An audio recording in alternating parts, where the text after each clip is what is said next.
Welcome to What's Cooking with HTFL. My name is Mary Bear Shannon. I'm a reference librarian at the Haverford Township Free Library. And What's Cooking with HTFL is a program where I get to cook with people in our community who are good cooks, and I get to hear their stories about what they like to cook, the traditions in their family, where their cooking influences came from, and learn all about their backgrounds.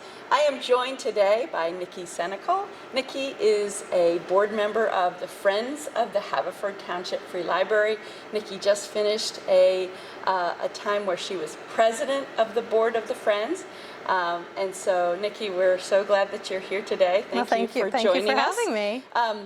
And Nikki and I have known each other a long time, and I have always known that she had French-Canadian roots. She is from New Hampshire.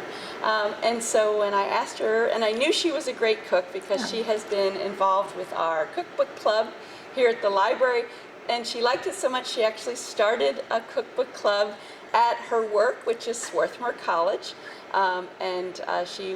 She's been cooking with them as well. So when I asked her to join us, she says, "Oh, we should definitely do something from my French-Canadian roots." Yeah. So she is going to show us a tortiere, which is a traditional French-Canadian dish that's usually from the holidays. Yes, it's a savory meat pie that you serve Christmas Eve, specifically, but generally during the holidays. Nice. Okay. So we're going to learn all about that today and learn about Nikki and her cooking journey over time. So, Nikki, how did you get started cooking? What are your influences? I got cookbooks at like a scholastic fair. Really? Yes. As a young person? As a young person, I got... You never know what you're going to get at a scholastic fair. That's awesome. I'm pretty sure that's where I got them. But Okay. they were world's cookbooks too. Okay. Apparently I've been interested in the world around me and travel and cooking for a long time. Nice. I helped my mom in the kitchen. Okay. Mostly she would say, what we're actually going to do right now, she would say, start the ground beef, right? And that would So you were her sous chef? Yes, I was. Okay. Yeah. All right. Well, I'm going to be the sous chef today as Nikki prepares this dish, so I'm glad to do that for you. Okay. So your mom taught you how to cook. Are there other cooking influences in your life? Other Home ec. family members? Home ec? Yes. I think that's really where I learned a lot of specific things. Yeah. And then I think it was just, it's cheaper than eating out, and I had a lot of low-paying jobs in my day. So yes. We're both of the nonprofit background, so you can't eat out every night. No. And it's healthier for you. Absolutely. And it's healthier for you. So cooking at home is definitely cheaper and healthier for you. There you go. Awesome. All right, well, why don't you show us how we do this tortiere? Yeah. I'm going to get that right. And do you know anything about the history? So, interestingly enough, both sides of my family have some French Canadian. Okay. And but they cook tortilla differently. And so my mother has it pork with no potatoes, and my father was pork, ground beef, and potato.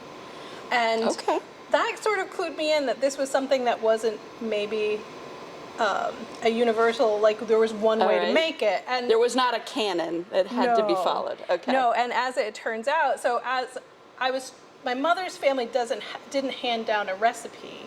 Okay. So I was trying to make something that she would like, and so I did all this research on tortiere, and it really runs the gamut. Mix of ground beef and ground pork or other types of ground meats or chopped meats. I didn't realize that until I saw in Amy Thielen's New Midwestern Table cookbook. That was the first time I saw a tortilla in a cookbook. Interesting. Yeah. So before that, it was just kind of lore. in the Yeah. in the French Canadian community for you. For me, yeah. Yeah, but to see it as a recipe. Yes, exactly. And then Okay. so it's actually, so about 5 years ago I did like look to see how everybody made it so I could try to find something that would replicate what I ate growing up. Okay. And then recently I went back and looked again, and there's an explosion of recipes. The New York Times did Wow. it. The, Okay. Robert Irving, is that his name? Yes, one of the Food Network stars. Yes. Yes. Yeah. Okay. He has one. David Leibowitz. Okay. He has one, and I think even Rachel Ray had a recipe for it. I mean, so Wow. it's really Wow. interesting to me become that kind of a lately thing. it's a thing. Yeah. Okay. All right. Well, let's get started and tell me Sure. what we should do first here. So the first thing we're going to do is we're going to sort of, I don't really know, is it stewing or braising, or you're boiling the meat, Okay. right? All right. And this is a so pretty this is- hot pan, so it may sizzle a little bit to start. Yeah. So, And this is 2 pounds of pork. 2 pounds, yes. Ground pork. okay. And then Which is much easier to find in the grocery store. I feel like in the last couple of years, people are definitely eating it more with recipes, and right now it's cheaper than beef. Yeah. So if you're looking for an alternative There you to beef, this may be it. So ground and- pork. Okay. 2 cups of water. Okay. So it is, as you said, more of a stewing. Yeah, it's Okay. it's not a saute, Okay. and it's not pretty either. I don't know if you noticed that when you were cooking it. Yeah, well, it was, I think most of us are used to browning, but I did some pre-prep today at the library, and it smelled heavenly. It was really wonderful smelling, and people were like coming to the front desk of the library and saying, Oh, "What are really? you doing? I Really? can smell it. Are you cooking here?" I think it's the onions, right? Yes, And so then you're yes. going to put in a finely chopped onion, Okay. and you're just gonna break up the meat. And it's really kind of, as I was doing this last night, I was like, wow, this is really ugly. It gets like a slurry consistency. Yeah. And it's, yeah. And eventually this is going to brown? Eventually it will Okay. brown. All right. And you want to, make sure it's all stirred together. You've got your onions throughout. Okay. And it is going to brown, and you want to bring it to a boil first and then lower the temperature. Okay. It's going to take a long time. I say 45 minutes, but I think you said it took you over an hour, and I think it took me over an hour. And I still last had night as liquid in the well. pan. Yeah. So you can either cook it longer, because it's not like, You're not gonna do anything You're to not it. going to overcook it. Or you could drain it too. Although I think if you cooked it out, I think you would probably keep more flavor in the meat. Yes. yeah. So. And the other thing I do keep a little bit of liquid in it when I put in the spices, and because that helps it distribute a little bit better. I But see. Okay. that is really Okay. a matter of personal taste, I would say. And just ease of yeah, okay. definitely. All right. Now, can I be working on anything in particular while you are cooking this? Because you said this is going to be 45 minutes to an hour. And what's your next ingredient? The next thing you really do is, baking the potatoes. Sorry. So baking the see potatoes. See what I mean? How Yes. it looks gross. Yes, it's a little pink. It's very. It will get better. But while this is cooking, I thought I could be your sous chef and help you with your potatoes. Prepare the potatoes. Yes. Yes. So you do want to prepare potatoes. Now, this was another part of the recipe that is arranged. Some people, like my mother, doesn't like potatoes in hers. I see. But I do use potatoes because pork isn't what it used to be, right? Mm-hmm. Pork is leaner than it used to be. It is. And so It's the new white meat. but you don't have it, that fat isn't in there to help it hang together, and so you'll have a very crumbly pie filling if you don't use some kind of binder. So it's a binding agent. Okay. Yeah. All right. And you know, if I could find really super fatty pork, I don't think that's something they're going to be selling anytime soon. No. Though. Extra fatty pork. No. Doesn't sound like. I guess unless you, as your one side of your family does the beef, you could find like Right. an 80-20 or a 70-30 beef Right. that might give you a little bit more fat. But yeah. Okay. So there's a variety of ways you can add the potato. Some people grate the potato into this after after it's off the heat. I prefer baked potatoes. I think it really incorporates really well, and it doesn't add a lot of moisture. I see. Where I think, you know, boiled potatoes. Some people though boil the potatoes and then use the potato water as their. Oh, okay. So we have actually we have cooked some potatoes, and tell me how many we need to do. So about 2 cups is what we need in the end. So maybe 2 of these? I would that say work? so. Okay. So, do you want me to cut those for you? Yeah. So we are going to scoop these out, and how about we put it in this bowl until we are absolutely ready. If you want to hand me one of those spoons. Sure. And we can put it right here together. Okay. Wipe this out. It's just different. I'm not sure I have ever braised anything, so this was a new thing for me too. Sure. I think usually in braising you have a whole piece of meat, whole right? instead of, and then you sear a little before you do the boiling. Okay. Yeah. But as you can see, this is a long. We're not going to do all of this. I actually do have one that is completed, but we did want you to see how this is, and don't get freaked out about the fact that it's still pink. It will get get brown, and then with the cooking with the onions, it's going to start to smell really it good. does smell good. So, all right, so we are scooping out the meat of the potato. I think maybe you could give us an idea, because I think I didn't cook these enough. Okay. So I tried to cook these for an hour, but I think I could have probably cooked these for an hour and 15 minutes to make them a little softer. I mean, this is definitely got some more body to them that I usually like. Right. I think that, as long as we can chop it up, then we should be fine. Okay.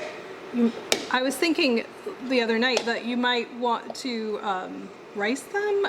You want to get them fine. Fine. Okay.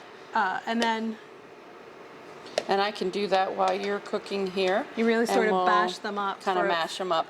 But we're not, as you said to me before, we're not mashing them like with a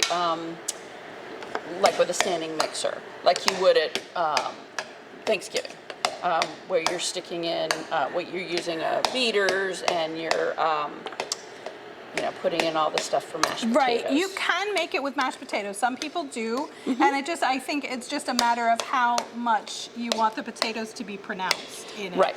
And since and you like the chunks. aim to please my mother, Don't we all? Don't we all? we want to try to get it so it like it's not there at all.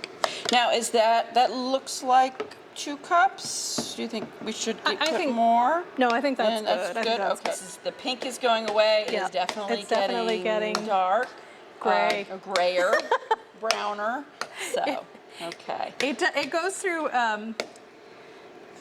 It's a slow transformation from really kind of gross to a little bit less gross. A little less gross, but it smells really good. So, okay, so we are chopping this up. Yep. And then we could move to. I think we can, because this is Okay, starting so- to look. I mean, it's still for this. You would still boil this until you don't have this water. You want it to be a dry. Okay. So why don't we put this aside? Okay. So, we, through the magic of recording and television or programming, now have a finished product here of the pork and the onions that Right. have braised for Yep. at least an hour. And so we are now going to go to the next step. Yeah, so we're going to spice this. Okay. And it's a little bit unusual, but it's delicious in the end. So we're going to start with poultry seasoning, and I think I told you 2 tablespoons, but I was... Oh, wow, 2 tablespoons. No, a tablespoon, sorry. A tablespoon? I think I told you Okay. a tablespoon, and I Okay. found that to be a little bit too much last night when I was making this, so Okay. I am going to do 2 teaspoons instead Okay. of a tablespoon. So about 2/3 of a tablespoon. Yeah. Okay. Sounds good. Sounds like I need to get poultry seasoning for my Thanksgiving in a couple of weeks. It's on sale at Acme. And it's on sale, so at Acme. All right, so poultry seasoning, 2 teaspoons. Yep. Okay. A teaspoon of cinnamon. A teaspoon of cinnamon. Okay. Which I think many people get a little taken back by cinnamon in something savory. Yeah. But yet there are so many cultures that use cinnamon as a savory spice. Absolutely. So, Moroccan culture is one that I was thinking Mexican. of. Yep. There's really is. It seems like we're the only ones that just use it for sweets. Sweets, so, right. And I've served things to family members, and they were like, "This has cinnamon in it. This is weird," but I think it tastes great. I think it tastes great. I agree. So we're going to do about half a teaspoon of allspice. Okay. Yeah, allspice kind of goes a long way. Wait. A little bit goes a long way. Yeah, that's half. Okay. All right. Half a teaspoon of nutmeg. Okay. I'm going to have to...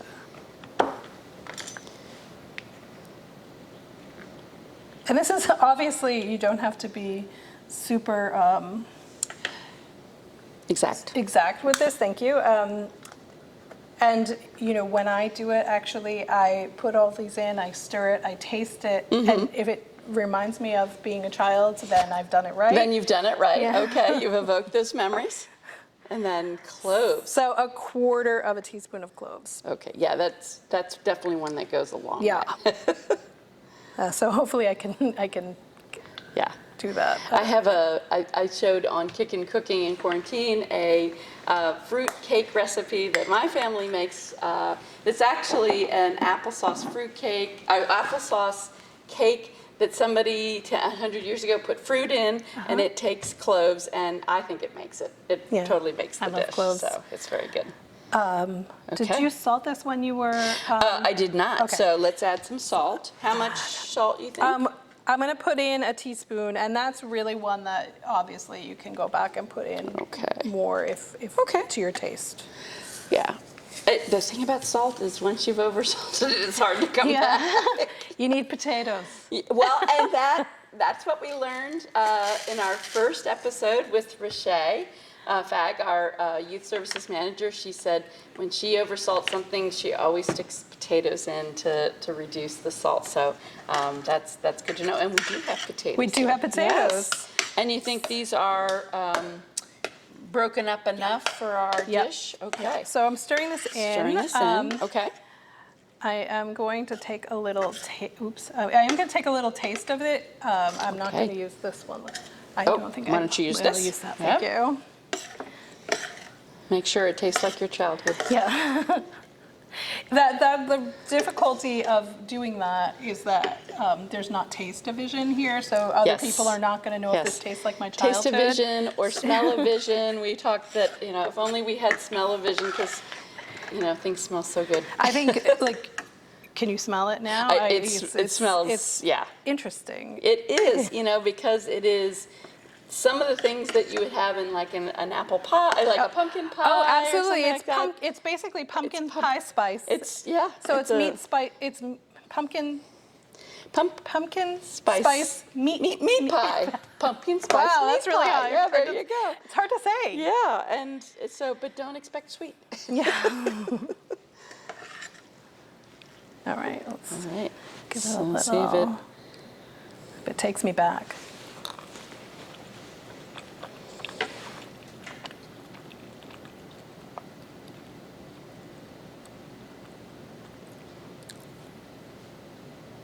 What do you think it needs?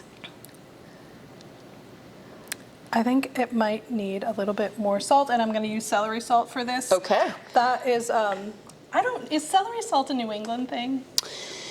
You know, my mother always had some at her house, but I rarely come across recipes that call for it, so I rarely have it in my house. Yeah. So, yeah. So maybe it is a New England thing. I know, like, my dad uses it on hot dogs. And really? I've been to places where they dogs. put them on lobster rolls. Wow, you learn something new every day. Well, I get a little bit offended by that because lobster rolls, you know, that is canon. That is canon. There's a certain way to make a lobster roll. Absolutely. Yep. So the fact that you're going to put something different on it, it's a little verboten. Yeah, it is. Yes.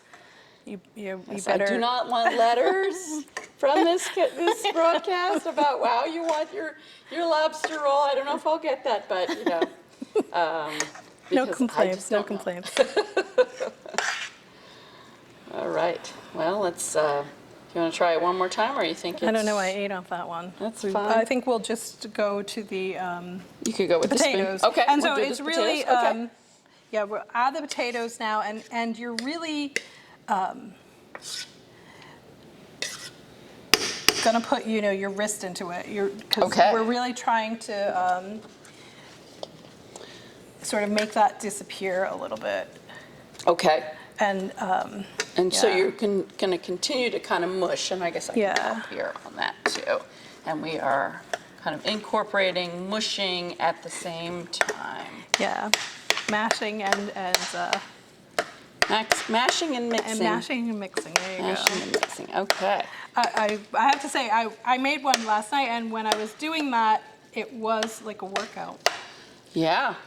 Many of those things, incorporated. I mean, it's funny, you know, when I learned how to cook, you always creamed your sugar and your butter by hand, because people just didn't do that. And, you know, now people are like, oh, just use a hand mixer. I'm like, no, but I know how to actually cream, you know, sugar with my fat. And it's a bit of a workout. It's a bit of a workout, So your husband Pete, yes, is from England, so he's not from New England. He is not, and he has. But there's a lot of similarities between Old England and New England. Okay. Yeah. I mean, thinking about this almost reminds me of like shepherd's pie a little bit, or is there anything else that's even close to it? Well, there is. There's pork pie. There's pork pie. Okay. But I would say it's. More of a lacquered dough on the outside. Okay. It's very sort of cake-like, right? Like it's not a so it has not a flat pie like you'll see, but it's much more I don't know, structured in a different way. And then, but it does have, you know, pork, and it's like again like. It's very structured inside. It's all hung together. And is that something that Pete had in England? I think I was served it at a wedding. In England? Okay. In England, yeah. But yeah, it's not something I've made, and it's not something I remember very well, to tell you the truth. So how does Pete like this tortiere? So his first Christmas visiting my family, we went to my great aunt's house, and she had tortiere. And when Pete went to get some, one of my cousin's wives, well, it's only the one wife, right? Okay, just the one wife. One wife of my cousin pulled him aside and said, "Make sure you take the ketchup." It's very. So here's the prop of the ketchup. Yes. So it's very bland, she said. She thought it was bland. Okay. And I don't know if it was a specific bland pie or if it was generally bland pies. Okay. Right. So just that side of the family and the way they made it. So yeah, I don't know. Do you think yours is bland, or would you call? I think it's not. It has flavor, but it's subtle. But it's a subtle flavor, which That's what I has think. a real appeal too. So. Yeah, and Okay. then Pete said to her, "You know, I'm from England." You're from England. I know all about bland, and no letters about that either. No letters so. about that. He's very self-effacing, and he's always making these jokes about Yes. himself. so Yes, and mushy peas. I do know that it's more than just mushy peas, even though, Nikki, I know you love mushy I love peas. mushy peas. Some people say that it's a symbol for English cooking, but some really love it. yeah, I think that people undersell mushy peas because if you think it's just peas that are mashed up, that's just not the thing. That's another episode. So, yes. That's I'll another come back episode. and make mushy Mushy peas with you. Okay, that's right. Oh my gosh. So Yeah. So, but you mentioned shepherd's pie, and it's interesting when one of the things that we ate a lot growing up was called Chinese pot pie. Chinese pot pie. Okay. And that is, I didn't realize this was French Canadian until much like into my Really? adulthood. But it's basically like a shepherd's pie, but it's the ground beef and onions, a layer of creamed corn, and then a layer of mashed potatoes. Wow. Yeah. It's Which reminds me of, I mean, except for the creamed corn, it Right. says It's shepherd's pie. yeah, which my Yep. family loves. yeah. So, Well, you can try yeah. that. Although I don't know. I had Creamed it. corn, yeah. Yeah. Interesting. I think we use just regular corn kernels in ours. I do put that Right, in yeah. your- But yeah. creamed corn is kind of an interesting twist on that. Yeah. Yeah. So should I be putting our pie together? I think I think we Okay. might be All right, just about so- ready. So, Nikki, you are using, we're just using store-bought crust. Yep. Does that make a difference, or? Not to me. Not I to am, you, okay. I am sort of pie agnostic. Okay. And when it comes to pie crust, I don't really like pie crust. To me, it's just holding the stuff that you really want to eat. It's just the vehicle for all the vehicle, good yep. stuff? Okay. So I'm perfectly happy not to make a pie crust, although I do have to say that the first time I made a pie crust was for a cookbook club. For a cook for club, okay. I did decide Yeah. to stretch myself a little bit, and I Decide you were never going to do that again?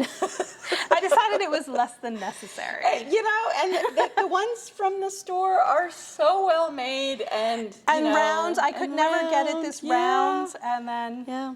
Yeah. If you're really trying to cook more and do things, this is a great shortcut. I think it is. It's Yeah, a great I would agree shortcut. with that. Okay, so we 100%. have this in. This is the bottom for the pie pan, and it's in the. It's all spread out. So. Okay, so one thing that I didn't mention is that you do, once you've stirred all this together, Okay. you do want it to cool. And so when Yes. I made mine last night, I put it in the refrigerator overnight. Okay. Well, and this was cooked a while back, so It's should be cool. pretty cool. The potatoes, I think, were fairly cool They were. too. Right, so it's cool. But you and do not want to put this in here hot. No. Okay, so that's important to know. Soggy bottom. You'll have a soggy, and nobody wants a soggy Nobody bottom. wants a soggy Yes, bottom. No. Store-bought crust, or if you put your effort into it. That's right. You don't want it to Yeah, be soggy. especially if you put your effort in it, and That's then you have right. a soggy bottomed pie. No. So. Nope. So, And it looks like it's Cool. all fitting in there too. Yes. I was wondering if it was all going to fit. yes, So. it's always a surprise to me. It fits every time. Yep. You do want it to try to make it as flat as possible. Okay. It's not one of those pies that has a hump in the middle, right? It's a Gotcha. flat pie. Okay. And will it cook down? I mean, when you. No, because it's pretty cooked right now, so it is. Okay. Yeah. We can see. We can look at when we have the magic of. Yes, the magic of the finished product. Yeah. So. We'll be able to answer that question Okay. more fully. All right. So you want to make is sure that it's ready? in there, And pretty smash level. down. Okay. All right. And so what I do with my second crust. Okay. Do you want to you- put this aside, and Yep, we'll sure. put this here? And are you ready for this one? Sure. Okay. Okay. So we got it. All right. And then. So you need to vent it, and what I like to do, because this is something you're going to be serving at the holidays, is I like to use a decorative I use a cookie cutter, and I've got a star here tonight. Okay. And then I take the star and then just offset it, and then you have Nice. 5 holes, but it's also going to look nice. And it's going to vent. And it's So gonna vent, nice. yeah. Okay. So do you want me to bring this a little closer, bring that closer so that, oops. so we can get it on there without? You know, this worked so much easier at home. Always when, does. When nobody was always watching. Does. When no one was watching, exactly. So I'm sure we can fix I know this. what we'll do. We'll put that back on. Okay. Oh. All right. And then are you going to crimp the sides? I am not A crimper? fancy, so as long as it's put together, Okay. you know, you want the 2 crusts to meet. See, if you don't do it perfectly, then people know you actually made it. So, There and you you go. didn't pull it out of a box, although I don't think there's a Tortiere I've never, product that you can buy. Maybe not here. Maybe not in here. New Hampshire. In New Hampshire, you can go Okay. to the church. Okay. It used to be, you know, I haven't lived there in a while, and I haven't been to the church in a while. But the nuns used to make them, and for like fundraisers at the Okay, holidays, and that okay. is really where most of ours came from. Gotcha, And that's why okay. I don't have a recipe A for real that. recipe. Yeah. Okay. But your mom really likes it, even though she didn't make it. It was Yep. something, I guess, from her childhood that Yep. she remembers. Yeah, her Okay. great aunt made it for Okay. them. All right. She Anybody? probably also made the crust. Oh, yeah, well, you know, we just can't be perfect. Is there anybody else in your family that makes the tortilla? Like Like a cousin, or, cousins you know, or my aunts or whatever that are still doing it? my cousin, you know, went to pastry school. Okay. So she also makes her own crust. Oh, okay. But she doesn't, I don't think she does make this because her mother's not a fan. I see. So I don't think that she would Yeah. make it. And Okay. so I'm going to go back and put my offset star so that we have our well, vents that's and very decoration. Pretty. Yes, it's lovely. I would no. actually call that like a Moravian star, which often is dangling from the fronts of houses in the South. Oh. My parents who lived in North Carolina had a Moravian star, which was just, you know, all over. So that's what that reminds me of to me. Okay. Yeah. All right, and Right, so and then then- to make sure that the crust browns, we're just going to use some milk. So this will brown it up. Yep. Okay. And no it's egg. Just, no no, egg. no egg. Okay. I don't think you couldn't use an egg. I don't know why. I guess it A might milk brown versus a little egg? bit more if it had an egg on Egg, it. yeah. So maybe you just want it subtly brown. I don't know. Okay. Well, it looks delicious. Even though it's raw. It looks delicious. Well, it is half cooked. Yeah. So then how long does this cook for? About half an hour at 400 degrees. Okay. Really, you're only heating up the inside and browning the crust. And cooking the crust. Right. So here's a question. Do you need, like with pies that you cook for longer than, you know, you cook an hour, do you need to put foil around the edge or will it not? I mean, I've never had to do that because I Okay. don't cook it that long, Okay. I guess. because with pies, if you do an hour, you do like half an hour and then you put a foil around it so right. it won't But this is over-brown. really only going to be in Just for half an through- hour. Okay, gotcha. Okay. Because you're So- not cooking the inside. Right. Okay. Just heating it up. All right. So in the oven, 400 degrees, 30 minutes. Yes. And so we are going to put this in the oven, and of course, with the magic of programs and recording, we have one already cooked, and I'm going to put it here so that you can see it. It's actually still warm. I'm so excited about this. And it's exactly, you know, it's nice, just subtly brown. Yep. And it is amazing. So I cannot wait to taste it. So now the taste test. Nikki is going to cut us some slices and we'll see how it tastes. I'm so excited. I'm glad. And it seems like it's fairly firm in the middle, so it comes out usually, we hope. Yeah. So Well, I'm gonna- It's always hard to do it with a knife and not a serving, proper yes. tools. So we're going to use a fork. Should be a little bit easier. Okay. Oh, and look, it's It is a little perfect. Oh my gosh. All right, let's Little do crumbly. another.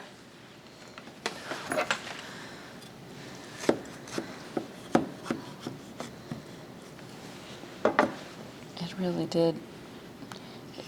That's the thing about pies. I just can't stand when they come out and they don't have any shape. So, Yeah. All right. So, here is Now, the taste. you might want ketchup. Ketchup.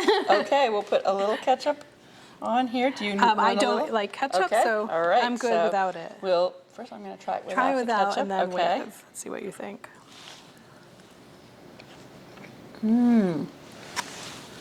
It totally tastes like Christmas. Oh, I love all the spices. Let me try it with a little bit of the pastry.